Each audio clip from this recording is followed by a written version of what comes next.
Muito boa tarde, internauta. Estamos iniciando mais um WebTV Esporte aqui no Jornal NH. Hoje, segunda-feira, dia 15 de junho. Temos 10 minutos aí para falar um pouquinho sobre seleção, dupla Grenal e um pouquinho de UFC, né, ô João? Já que tu acompanhou, que eu sei. Tá por dentro. Sim, e tu tá por dentro que eu tô por dentro. Então vamos lá. Vamos começar então, João, falando sobre o primeiro jogo aí que teve no fim de semana, né? Verdade. A dupla que o Grêmio acabou com uma vitória e o Inter acabou perdendo pro Corinthians no sábado, né? Vamos falar. 2-2. Na verdade, a seleção brasileira, Inter e Grêmio, foram 3-2-1, né? Sim. O Inter foi no sábado contra o Corinthians, né? No sábado contra o Corinthians. O Inter fez uma boa partida até.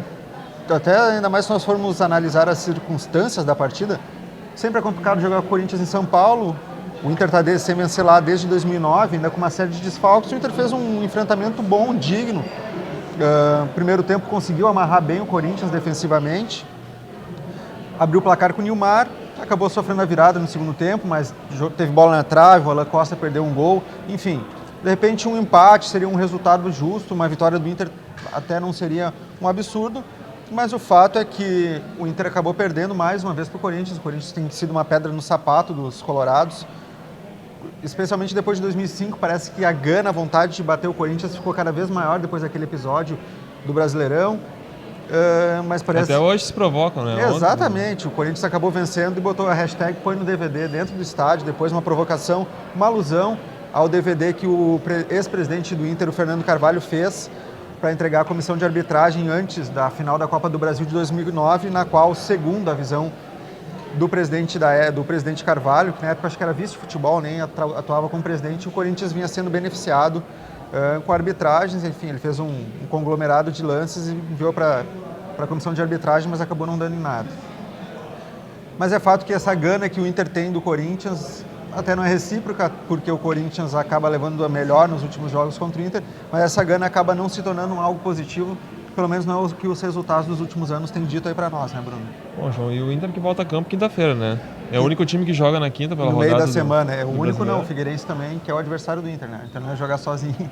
Acho não, que é brincadeira. sozinho, cara. E é fora de casa, né? O Inter tem que buscar uma vitória que não conseguiu ainda. Amanhã fazem 2 meses que o Inter não vence fora de casa. A última vitória foi aquele 4-0 contra a Universidade do Chile, lá em Santiago. Enfim, o Inter está precisando de uma vitória para recuperar pontos aí que ele perdeu em casa, especialmente no empate contra o São Paulo, aquele 0-0. Porque já está se distanciando um pouco da turma da frente ali. O São Paulo, que hoje é o líder, está com 16 pontos, o Inter está com 9.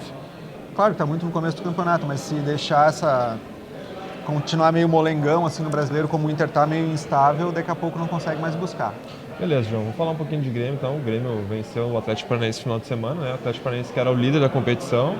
O que tu achou da atuação do time do Roger? Ele deu uma melhorada de novo, né? Muito boa. Cara, aquela derrota para o São Paulo na penúltima rodada agora, não foi nenhum absurdo, né? Assim como é normal perder para o Corinthians em São Paulo, também é normal perder para o São Paulo na capital paulista. De repente o jeito que o Grêmio perdeu que foi um pouco assustou, mas ontem o Grêmio voltou a jogar bem, os jogadores empenhados, focados, com gana de vencer, bem posicionados.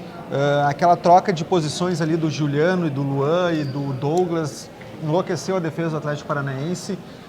Muitos jogadores chegando dentro da área para concluir, tanto é que o gol do Juliano prova isso, é um meia que estava dentro da área para fazer o gol, né, no cruzamento do Douglas, outro meia. O Douglas jogou bem também, voltou bem, né? Fez uma boa partida, sim. Primeira partida dele no comando do Roger, né? Exatamente. Chegou a ficar lesionado em algumas partidas, voltou ontem muito bem. A pena foi a lesão do Juliano, né, que pode ficar alguns dias fora do time do Grêmio, mas foi uma boa apresentação do Grêmio, teve alguns problemas defensivos, chegou a tomar alguns sustos, sofreu um gol de falta, que alguns consideraram falha do goleiro Thiago, eu também. Mas ele salvou na finaleira. Depois fez boas defesas, depois se desculpou com a torcida, mas enfim, um bom resultado do Grêmio e que encaminha. Agora o Grêmio pega no próximo sábado às 21 horas o Palmeiras na Arena. Apesar do horário ruim, é um jogo para o torcedor gremista se fazer presente na Arena, para o Grêmio vencer e embalar de vez no Campeonato Brasileiro, que vai ser um jogo bom. O Palmeiras venceu ontem o Fluminense de virada por 2-1, também pelo Brasileirão. Bom, vamos lá que o tempo é curto, João. Vamos falar um pouco de seleção brasileira, que está disputando a Copa América, né? Estreou com vitória ontem, né? Uma vitória não tão convincente, mas serve de motivação aí. Pra estreia tá bom. Pra estreia tá bom, né? Mas a gente viu cada vez mais que o Neymar não existe, né? É o diferencial da equipe, né? Eu acho que hoje ele tá ali um pouco abaixo do Cristiano Ronaldo e do Messi. Eu acho que não vejo ninguém melhor que que ele, com exceção desses dois, obviamente, um excelente jogador, fez a diferença e vai fazer em qualquer time do mundo. Sorte do Barcelona que tem o Messi ainda do lado dele, agora o Barcelona renovou o contrato dele até 2020, mas é fato que o Brasil não fez uma boa exibição, começou o jogo tomando gol praticamente, uma atrapalhada ali do Davi Luiz e do Jefferson, talvez faltava só o Zacarias, o Dedé e o Mussum ali para comentar a turma, exatamente. Mas foi uma bagunça grande, o Peru se aproveitou. A sorte do Brasil conseguiu empatar com o Neymar logo depois de ter sofrido o gol. E lá no finalzinho do jogo, o Douglas Costa decidiu. Né, João? Cara, só ele viu que o Douglas Costa ali... Ele viu. Ninguém esperava que a bola chegasse. Nem o goleiro estava fora do lance já.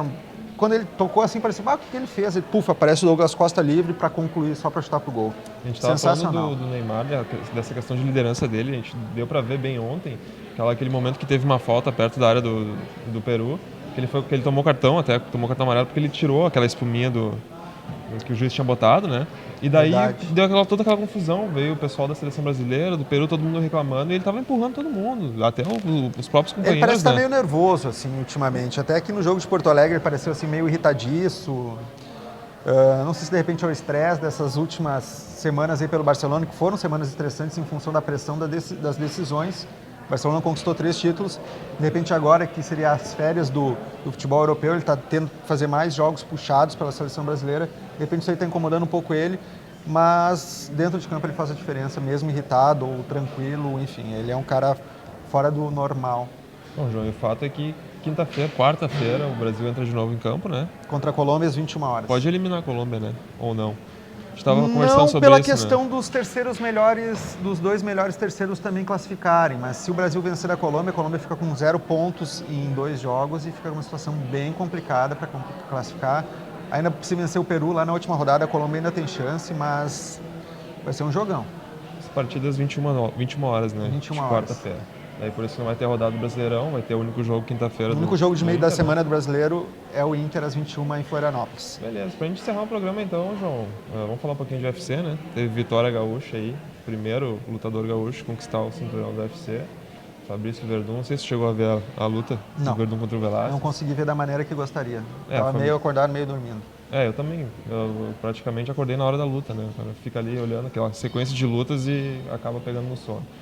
Mas, ressaltando a importância dessa vitória, né, que traz o título aí para o Rio Grande do Sul, o Verdun foi muito bem aí, suportou a pressão inicial ali do Velasquez, que todo mundo esperava que ele teria aquela pressão, né? Que é um baita lutador também. Um baita lutador, e para mim também o diferencial foi a questão que o Fabrício Verdun foi, acho que há cerca de um mês antes para o México, para se adaptar à altitude que tem na cidade do México, acho que é 2.500 metros acima do nível do mar. E o Velasquez foi somente na semana da luta, né? Então isso fez um pouco de diferença. A gente viu o Velasquez, um cara que nunca cansa, estava cansado no segundo e terceiro round. E o Verdun aí soube aproveitar e encerrou a luta da melhor maneira possível, como ele sabe, no jiu-jitsu ali, aplicou uma guilhotina no americano e conquistou o título, unificou o título, né? Ele tinha o título interino, unificou o título dos pesos pesados do UFC e agora dá uma descansada aí, vamos aguardar o que vai acontecer. Possivelmente vem o Cigano aí no caminho dele, né? Outro brasileiro, né? Que já lutou umas 50 mil vezes contra o Velasquez, o Cigano. Mas ganhou uma, não ganhou? Ganhou uma. Ou ele ganhou o título do Shogun? Ele ganhou uma do Velasquez e perdeu 2. O Shogun nem é do peso pesado. E a questão do Cigano e Verdun seria, caso se confirme, seria uma revanche. O Verdun já perdeu pro Cigano. Foi uma das vitórias aí que o Verdun estava no UFC, acabou saindo do UFC por causa dessa derrota. Ele não estava numa época muito boa. Então seria uma revanche interessante, né, João? Uma baita luta e tem tudo pro Dana White fazer, né? Tava pensando em fazer até na arena, né? Já que o Verdun já pediu umas 50 mil vezes para ser um... Seria sensacional. Na arena aí, porque ele é torcedor do Grêmio, né? Enlouquecido. Verdade, gremista doente, fanático. Mas então é isso, né, João? A gente retorna aí a partir das 16 horas no site do Jornal NH. Te desejo uma boa tarde para todo mundo aí. Até mais, então. Tchau.